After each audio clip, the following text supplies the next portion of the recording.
Drinking instead of eating all your food may seem like a crazy proposition at first, but remember that this is sadly the reality for many with certain medical conditions who can only have liquid or pureed diets.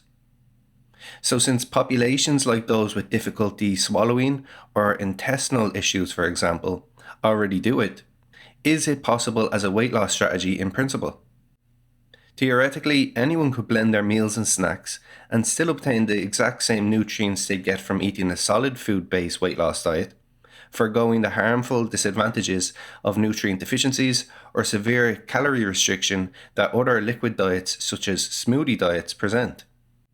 Therefore, going about weight loss this way could be safer and more sustainable than seen from fad diets. You just need a blender optimally designed to break down even the hardest of foods, large enough to fit a variety of ingredients in, and robust enough so the blender doesn't get stuck or break down each time you use it. Of course, the average household blender will find dealing with these factors challenging to say the least. Nevertheless, today let's imagine we had one of these legendary blenders at hand, so we can use this question of whether drinking all your food would be helpful for weight loss as a thought experiment. But before that, as always, please take note of our disclaimer. At first thought, liquidating all your foods actually seems like a great idea. Common obstacles in the way of healthy eating are limited time and effort, especially if you have other people in the household to consider at meals or work extensive hours at your job. I'm sure I don't need to tell you that cooking meals and cleaning up afterward takes up a considerable amount of these resources daily. As a result, people will often skip their breakfasts entirely or opt for fast food at lunch or dinner to work on one of the 100 other things they've got on their minds instead. So, since blending meals is fast and simple, this solution could appear to be on par with meal prepping to help allow people to stay full longer and increase their energy levels throughout the day, while saving time to beat the early morning traffic, for example, or get more project work done at break time. Yet, remember that certain ingredients we'd be including to go about weight loss this way would still require cooking beforehand. If not, it wouldn't be great for digestion or overall health for that matter. Now, you may say, well, couldn't you just avoid the foods that require prior cooking?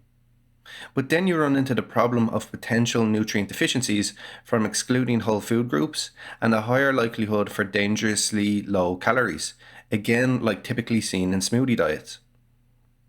Therefore, in reality, blending your meals wouldn't save you as much time and effort as it may have initially seemed.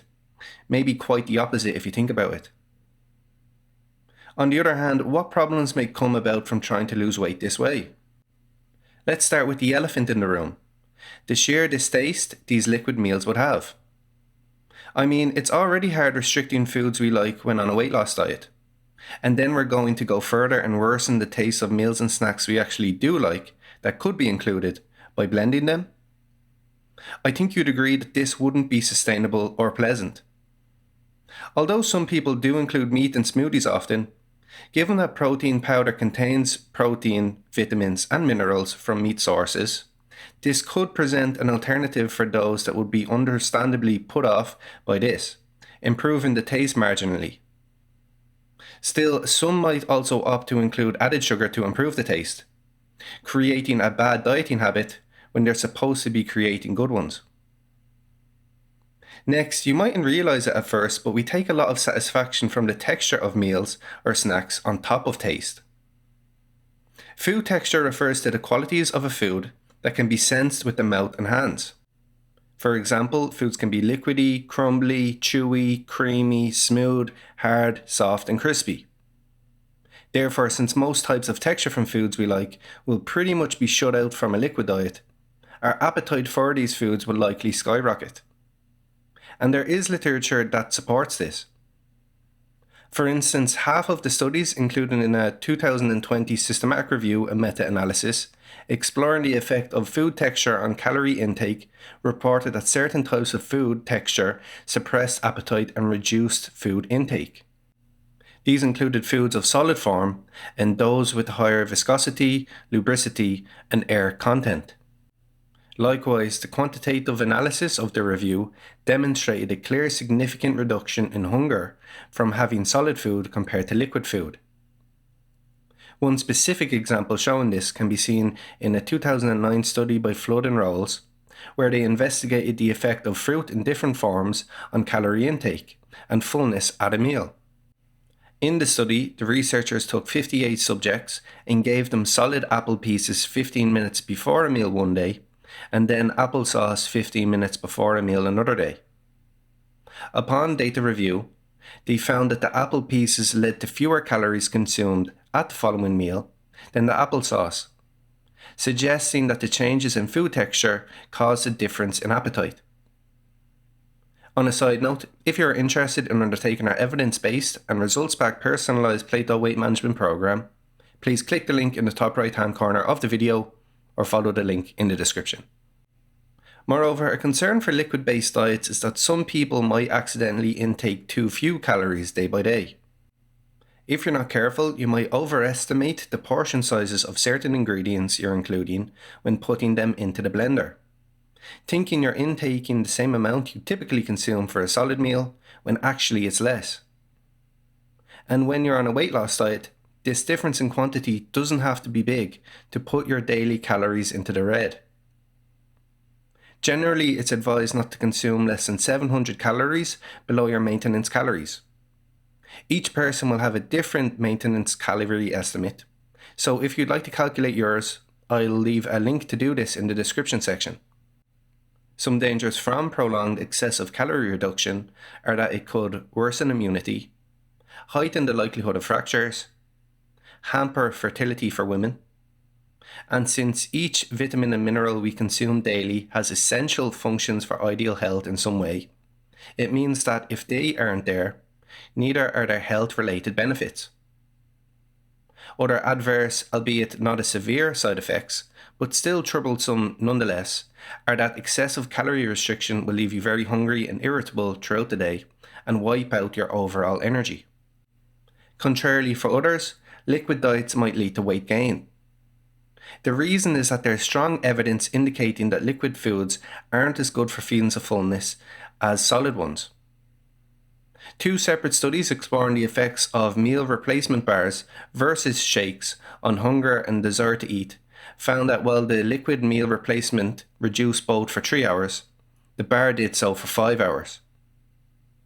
In comparison, another study by Teakin et al. In 2007 found that solid meal replacement products elicited a greater and prolonged reduction in ghrelin, often referred to as a hunger hormone, than liquid meal replacement products, in addition to similarly finding lower hunger and desire to eat by use of a rating scale.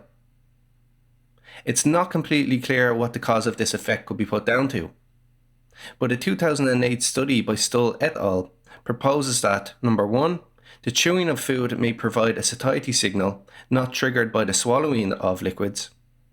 Number 2, a sort of placebo effect could occur from the perception of solid foods offering better effects for feelings of fullness than liquid ones.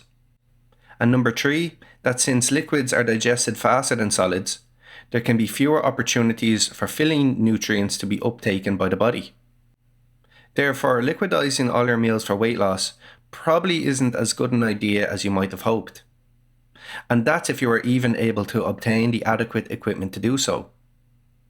Instead of making significant strides towards your ideal body weight with its use, you'd be much more likely to face the harmful and unpleasant effects of severe calorie restriction or, on the other hand, even gain weight. That said, while having a liquid meal substitute, like say a smoothie for breakfast instead of solid food, isn't optimal for the reasons outlined.